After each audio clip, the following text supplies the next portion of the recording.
দর্শক আপনারা দেখরা এটা জগন্নাথপুর উপজেলার রানীগঞ্জ ইউনিয়নের বালিশ্রী, যেটা বালিশ্রী যে একটা ফাইবার স্কুল রয়েছে, ফাইবার স্কুলের পাশে এখানে কুশিয়ারা নদীর পানি সড়ক ব্যাঙ্গে প্রবেশ করছে।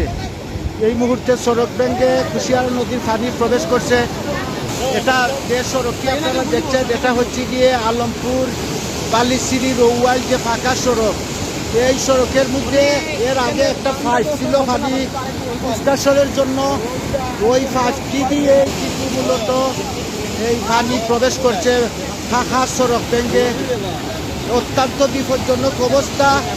এটা যদি আরও কিছু সময় যায়, মাত্র 1 ঘন্টা সময় হইব, আজকে 10 জুলাই, এটা প্রায় 4টার দিকে এই সড়কটি ভেঙে যায়।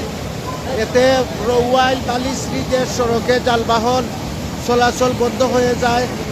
আপনারা দেখছেন যেভাবে পানি প্রবেশ করতেছে। এতে রৌয়াইল বালিশ্রী আলমপুর ইলালপুর জয়নগর মেগারখান্দি হরিণাখান্দি সহ এই পার্শ্ববর্তী এলাকা প্লাবিত হওয়ার সম্ভাবনা রয়েছে এবং প্লাবিত হবে। বিশেষ করে এই বাঙ্গা এই মুহূর্তে যে পরিস্থিতি, এটা ধীরে ধীরে আরও বড় হবে এবং যতই সময় গড়াবে আরও বড় হবে। তখন এইটাকে মেরামত করা কিংবা এই বাধা এটা অত্যন্ত কঠিন হয়ে পড়বে।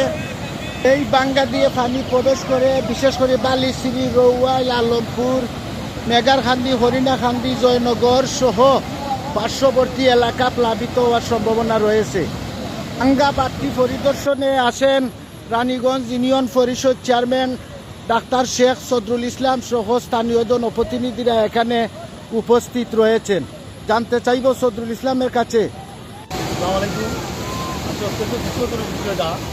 আমাদের রানীগঞ্জ ইউনিয়নে বালিশ্রী গ্রামে, বিশেষ করে আপনার প্রাথমিক বিদ্যালয়ের ঠিক পশ্চিমমুখী যেটা বাঙ্গা উঠছে, সাতশো থেকে বাঙ্গা উঠছে।